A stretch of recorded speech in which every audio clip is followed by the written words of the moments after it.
The scars of Willoughby Chase. Elara considered herself aggressively average. She worked a quiet job in a Nottingham bookshop, lived in a small flat filled with wilting plants, and found her greatest excitement in the pages of historical novels.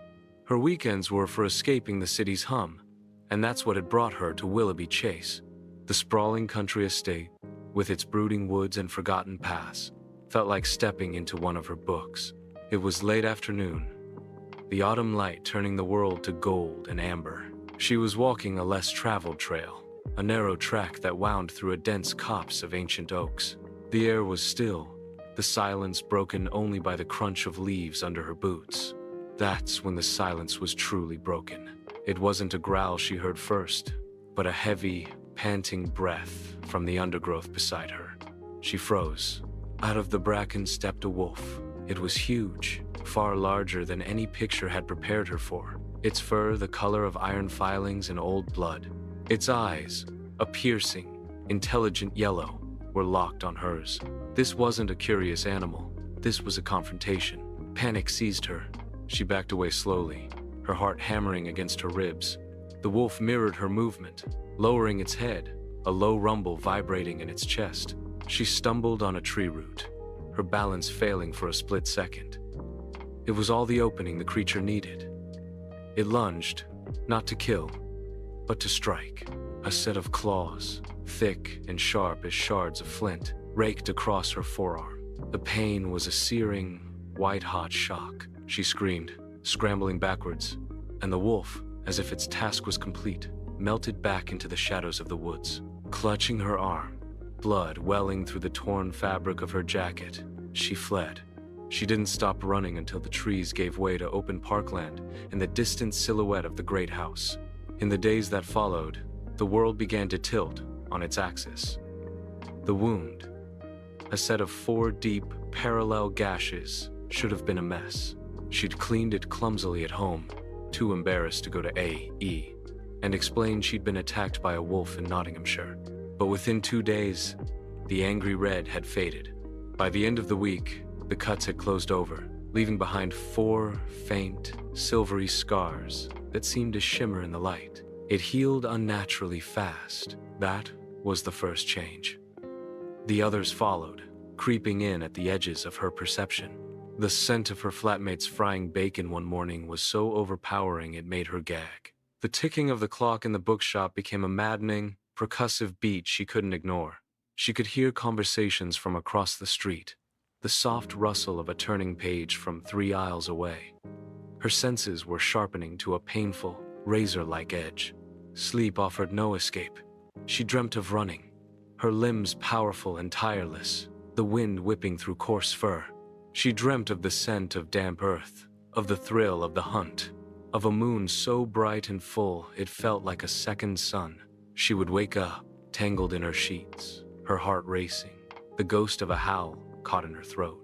A strange restlessness took root in her bone. The quiet life she had cherished now felt like a cage.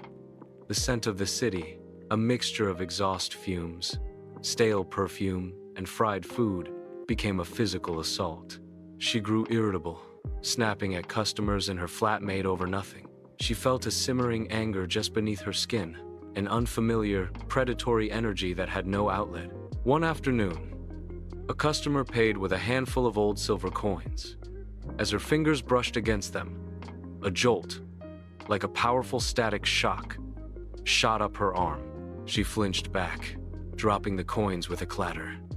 They felt wrong, cold and burning all at once. She started avoiding her grandmother's silver locket, a treasured possession she'd always worn. Now, its presence against her skin felt like a brand. The week before the full moon was a descent into a waking nightmare. Her body ached with a deep, cellular pain, as if her skeleton was being subtly reshaped. She'd catch her reflection and see a stranger staring back. Her eyes, usually a soft hazel, seemed to hold flecks of gold. Her nails were thicker, harder. She felt a constant, gnawing hunger that no amount of food could satisfy, a craving for something rich and raw. The pull to the outside world became an obsession. She'd stand at her window for hours, staring at the moon as it waxed from a sliver to a gleaming orb, a deep, primal longing welling up inside her. 2 nights before the peak, she couldn't bear it anymore. She left her flat in the dead of night and walked, not towards the city center, but towards the dark expanse of the nearest park. The feeling of damp grass beneath her feet was a relief, the scent of the night air a balm to her frayed nerves. She felt an urge to run, to shed her clothes and the skin that felt too tight. The night of the full moon arrived. Elara knew, with a certainty that defied logic, that she couldn't be indoors. She couldn't be around people. She drove out of the city, her knuckles white on the steering wheel, her destination unplanned but inevitable. She found herself on a deserted country road, surrounded by dark, silent fields.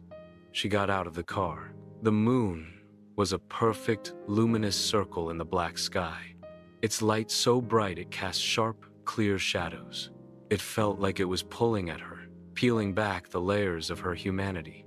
The pain started in her back, a sudden, sharp crack that forced the air from her lungs. She fell to her knees on the rough asphalt. It was a wave of pure agony. Her bones were breaking, elongating, snapping into new, terrifying configurations. Her shoulders broadened, her spine lengthened with a series of sickening pops.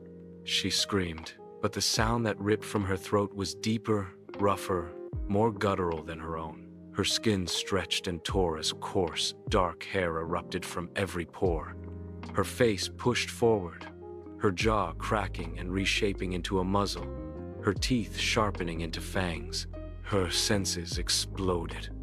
The world was a symphony of scent and sound she could finally understand. The fear, the pain, the confusion, it was all burned away by a singular, overwhelming instinct. The girl from the bookshop was gone, erased by a wave of primal power. In her place, a new form stood unsteadily on the deserted road, its head tilted back towards the cold, silver moon. It opened its new jaws, and for the first time, let out a long, blood-chilling howl that echoed across the silent fields of England.